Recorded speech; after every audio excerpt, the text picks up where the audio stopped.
देखिए ये 7 क्वेश्चन इसका इंपॉर्टेंट है, इसलिए इसको ध्यान से समझिएगा। देखिए पहला क्वेश्चन कहा जा रहा है हिंदी में, ये इसको हिंदी में लिखना है, इसके पहले संस्कृत, इसको हिंदी में लिखना है। पहला क्वेश्चन बोला जा रहा है कि अलस कथा से हमें क्या शिक्षा मिलता है, तो क्या लिखिएगा, विद्यापति के द्वारा लिखा गया अलस कथा से हमें यह शिक्षा मिलता है कि हमें जीवन में कभी भी आलस नहीं करना चाहिए, क्योंकि आलस जो होता है वो मनुष्य का सबसे बड़ा क्या होता है, शत्रु होता है। आलस से मनुष्य का सबसे बड़ा क्या होता है, शत्रु होता है। यदि हम जीवन में आलस से करते हैं तो हम जीवन में कभी भी सफल नहीं हो पाएंगे। कुछ बना बना के आपको लिख देना है। अब कैसे लिखना है उसको ध्यान से समझिए। क्वेश्चन आएगा आपके पास कि अलस कथा से आपको क्या शिक्षा मिलता है, तो इसमें लिखिएगा अलस कथा पाठ से हमें यह शिक्षा, या फिर सिंपल पहले ऐसे लिखिए, विद्यापति द्वारा रचित अलस कथा, विद्यापति द्वारा रचित अलस कथा से हमें यह शिक्षा मिलती है कि हमें जीवन में कभी भी आलस नहीं करना चाहिए, क्योंकि आलस्य जो होता है वो मनुष्य का शत्रु होता है, और यदि हम आलस करते हैं तो हम जीवन में कभी भी सफल नहीं हो पाएंगे। याद हुआ? कैसे बोलना है फिर से सुनिए। विद्यापति द्वारा रचित अलस कथा पाठ से हमें यह शिक्षा मिलती है कि हमें जीवन में कभी भी आलस्य नहीं करना चाहिए, क्योंकि आलस्य मनुष्य का क्या होता है, शत्रु होता है। ऐसा किसने कहा है, नीतिकार ने कहा है। और आलस्य करने से हम जीवन में कभी भी सफल नहीं हो सकते हैं। समझ में आया? देखिए दूसरा प्रश्न कहा जा रहा है कि विद्यापति कौन थे, तो क्या लिखिएगा, विद्यापति मिथिला के रहने वाले थे। ये काफ़ी मिथिला में क्या थे, लोकप्रिय थे, जिन्होंने अलस कथा पाठ का रचना किया था। हो जाएगा, विद्यापति मिथिला के रहने वाले काफ़ी लोकप्रिय कवि थे, जिन्होंने अलस कथा पाठ का रचना किया था। याद हुआ? विद्यापति मिथिला के रहने वाले लोकप्रिय कवि थे, जिन्होंने अलस कथा पाठ का रचना किया था। हो जाएगा। फिर देखिए अगला है कि अलसशाला में आग लगाने पर क्या हुआ, या इसी को इस तरह से भी पूछ सकता है कि आलसी पुरुषों को बाहर कैसे निकाला गया, तो क्या लिखिएगा इसमें, जब नियोगी पुरुष ने देखा कि अलसशाला में बहुत ज़्यादा धन व्यय हो रहा है, अलसशाला में बहुत ज़्यादा धन व्यय हो रहा है, और उसमें क्या धूर्त लोग भी भोजन और वस्त्र मतलब भोजन और वस्त्र को ग्रहण कर रहा है, इसलिए उन्होंने क्या किया, उसमें उन लोगों का परीक्षा लेने के लिए उसमें आग लगा दिया, जिसके फलस्वरूप 4 आलसी तो वहीं पे सोया रह गया, लेकिन जो भी धूर्त सब था वो सब वहाँ से भाग गया, और चारों आलसी को नियोगी पुरुष के द्वारा उसका केस पकड़ करके बाहर निकाला गया।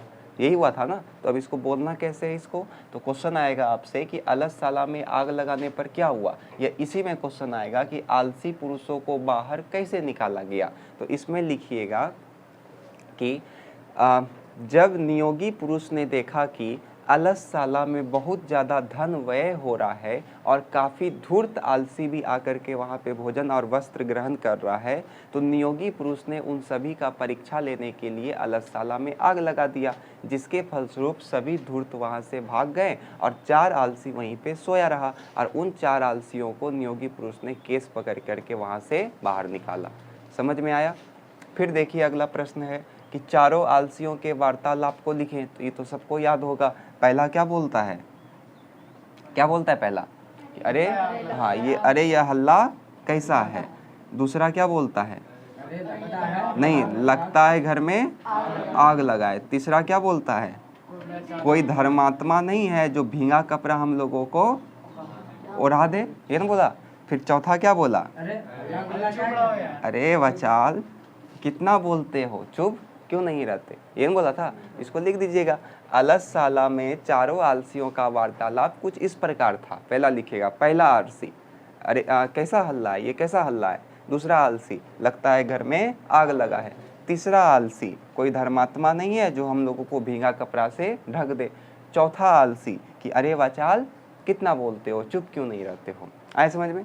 फिर अगला क्वेश्चन है कि अलसशाला में वास्तविक आलसियों की पहचान कैसे की गई, तो सिंपल है, ये क्वेश्चन का आंसर भी आप इसी तरीके से दे सकते हैं। जब नियोगी पुरुष ने देखा कि अलसशाला में बहुत ज़्यादा धन व्यय हो रहा है, तो उन्होंने उनका परीक्षा लेने के लिए अलसशाला में आग लगा दिया, जिसके फलस्वरूप सारे धूर्त वहाँ से भाग गए, और उन 4 आलसी वहाँ पे सोया रहा, और उन 4 आलसियों को केस पकड़ कर वहाँ से क्या किया गया, बाहर निकल गया। बात समझ में आया?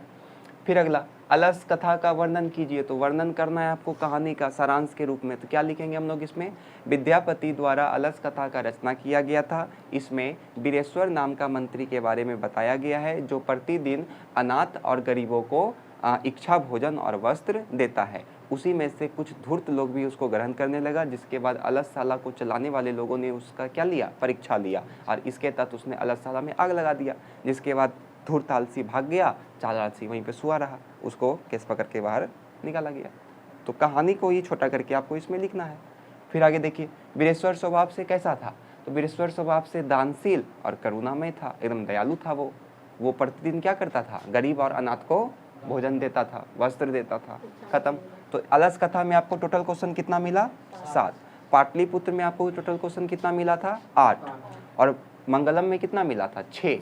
यानी कि लगभग कितना क्वेश्चन हो गया आपका, 6 का 18, 18 और इसमें एक हो गया 19 और उसमें 2 एक्स्ट्रा, 20, 21 क्वेश्चन आपका अभी तक में मिला है हिंदी वाला। और हिंदी वाला क्वेश्चन ही एग्जाम में पूछता है, ये बात याद रखिएगा। संस्कृत में क्वेश्चन नहीं पूछेगा, वो हो सकता है वो ऑब्जेक्टिव में आपको दे दे, लेकिन जो एग्जाम में पूछा जाएगा 16 नंबर का वो यही पूछेगा। 16 में से 8 को रहेगा, 2 नंबर का रहेगा, 8 दूनी 16, सीधा बैठिए। तो 16 नंबर का आपका ये प्रश्न पूछा जाएगा। किसी भी क्वेश्चन में दिक्कत है तो बोलिए, रिपीट कर देंगे, वरना लिखवाएंगे। किसी को कोई दिक्कत, लिखिए।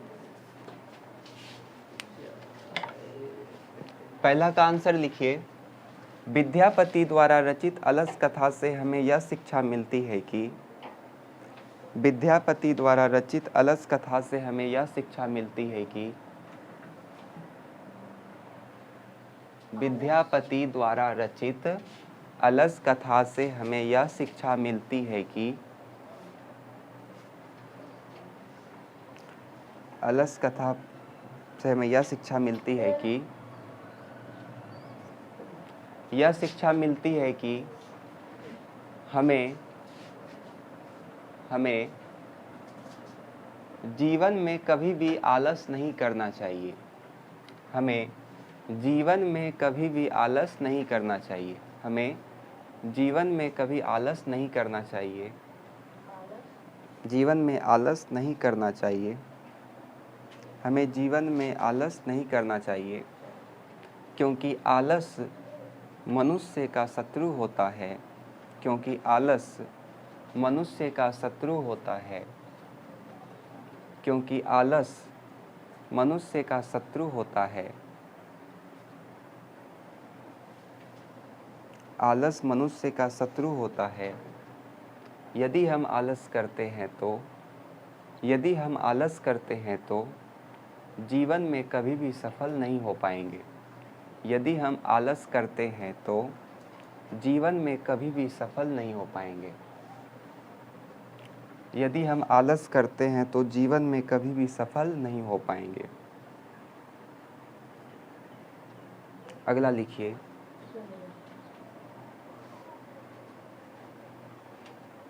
क्वेश्चन अपना लिखते रहिएगा, पहले आंसर लिखिए 2 नंबर का। विद्यापति मिथिला के काफ़ी लोकप्रिय कवि थे। विद्यापति मिथिला के काफ़ी लोकप्रिय कवि थे,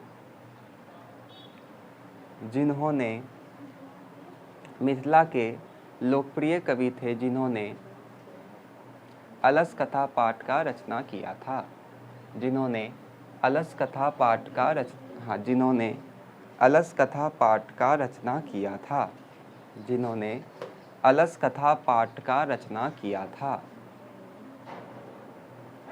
जिन्होंने अलस कथा पाठ का रचना किया था। हो गया, अलस कथा पाठ का रचना किया था। अगला लिखिए, अगला प्रश्न का उत्तर लिखिए। जब नियोगी पुरुषों ने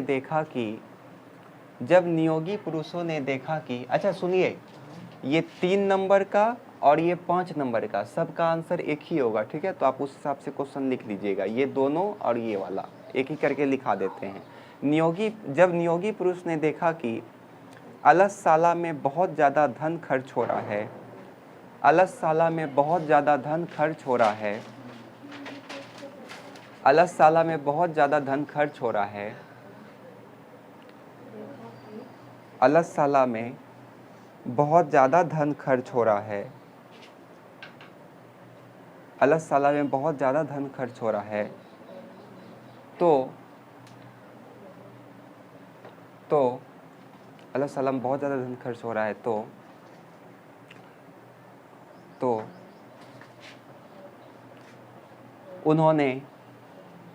उन्होंने वास्तविक आलसियों का पहचान करने के लिए वास्तविक आलसियों का पहचान करने के लिए, वास्तविक का स्पेलिंग देखिए यहाँ लिखा हुआ है, वास्तविक आलसियों का पहचान करने के लिए, वास्तविक आलसियों का पहचान करने के लिए अलससाला में आग लगा दिया। वास्तविक आलसियों का पहचान करने के लिए अलससाला में आग लगा दिया। वास्तविक आलसियों का पहचान करने के लिए अलससाला में आग लगा दिया गया, जिससे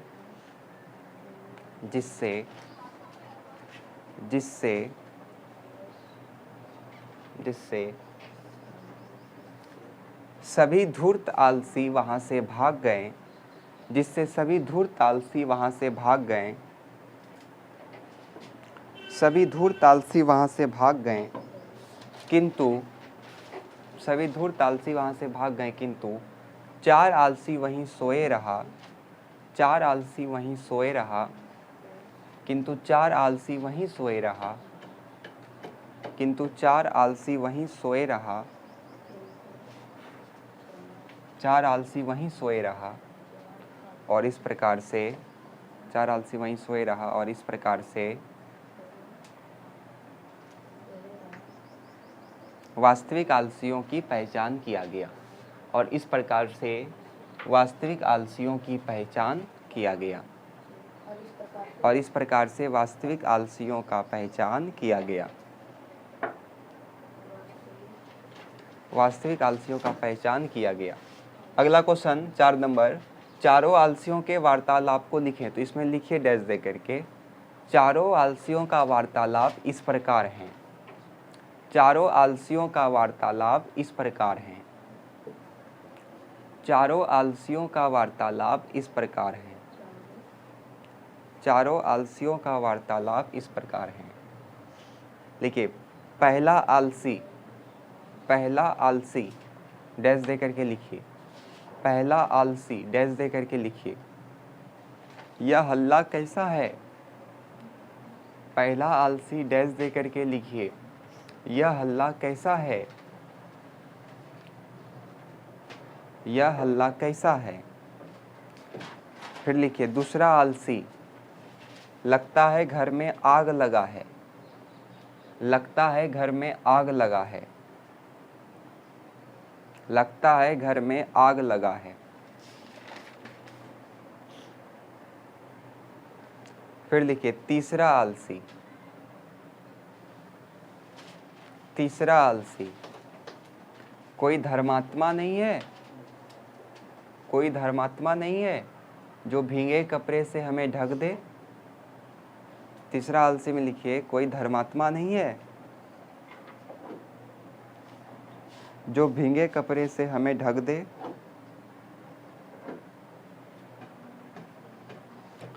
फिर लिखिए, चौथा आलसी,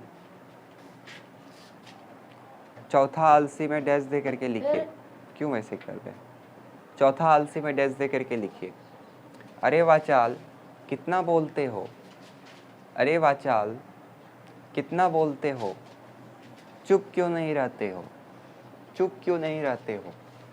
अरे वाचाल कितना बोलते हो, चुप क्यों नहीं रहते हो। चलिए, इसका आंसर तो पता है आपको कि यही वाला होगा।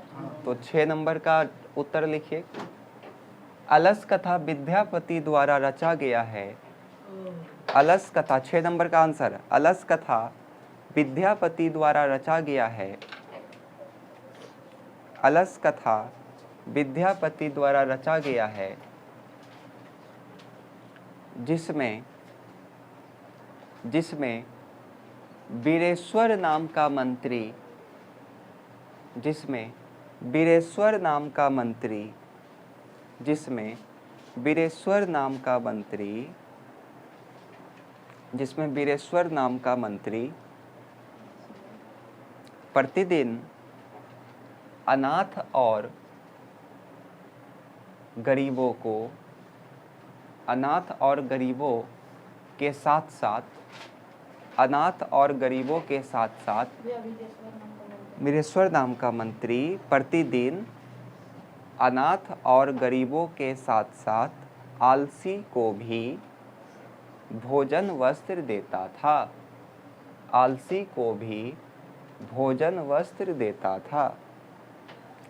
आलसी को भी भोजन वस्त्र देता था। आलसी को भी भोजन वस्त्र देता था। हो गया? पैराग्राफ चेंज करिए। आलसियों को सुख में देखकर, आलसियों को सुख में देखकर, आलसियों को सुख में देखकर कुछ बनावटी आलसी भी, कुछ बनावटी धूर्त भी, आलसियों को सुख में देखकर कुछ बनावटी, या फिर ऐसे लिखिए, कुछ धूर्त बनावटी आलसी बनकर, बनावटी आलसी बनकर, बनावटी आलसी बनकर भोजन वस्त्र ग्रहण करने लगे। भोजन वस्त्र ग्रहण करने लगे। बनावटी आलसी बनकर भोजन वस्त्र ग्रहण करने लगे। भोजन वस्त्र ग्रहण करने लगे। हो गया? भोजन वस्त्र ग्रहण करने लगे। अलसशाला में ज़्यादा धन व्यय देखकर, अलसशाला में ज़्यादा धन व्यय देखकर, अलसशाला में ज़्यादा धन खर्च देखकर, खर्च भी लिख सकते हैं आप, व्यय भी लिख सकते हैं। ज़्यादा धन व्यय देखकर, ज़्यादा धन व्यय देखकर नियोगी पुरुष ने आलसियों का परीक्षा लेने का तय किया। नियोगी पुरुष ने आलसियों का परीक्षा लेने का तय किया। आलसियों का परीक्षा लेने का तय किया। आलसियों का परीक्षा लेने का तय किया। जिसके बाद अलसशाला में, हाँ, जिसके बाद अलसशाला में आग लगा दिया। जिसके बाद अलसशाला में आग लगा दिया गया। अलसशाला में आग लगा दिया गया। अलसशाला को साथ में लिखना है। अलसशाला में आग लगा दिया गया, जिससे सभी धूर्त आलसी भाग गए।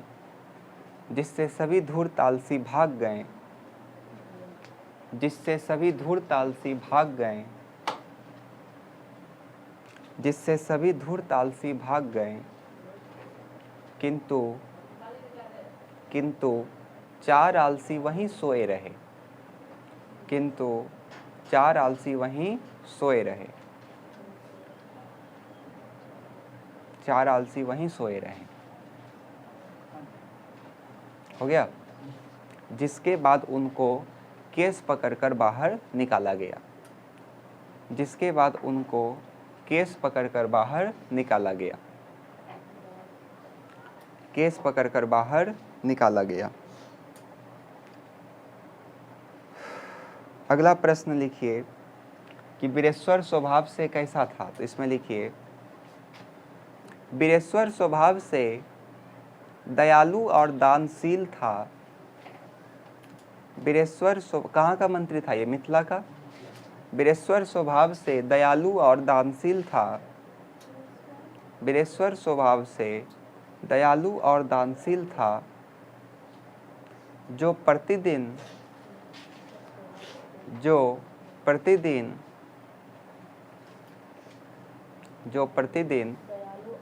दयालु और दानशील था, जो प्रतिदिन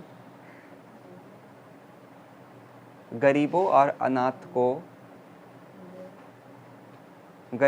अनाथ के साथ साथ आलसी को भी, गरीबों और अनाथ के साथ साथ कुछ आलसी को भी, गरीबों और अनाथ के साथ साथ कुछ आलसी को भी भोजन और वस्त्र देता था। भोजन और वस्त्र देता था। हो गया? चलिए ये आपका समाप्त हो गया।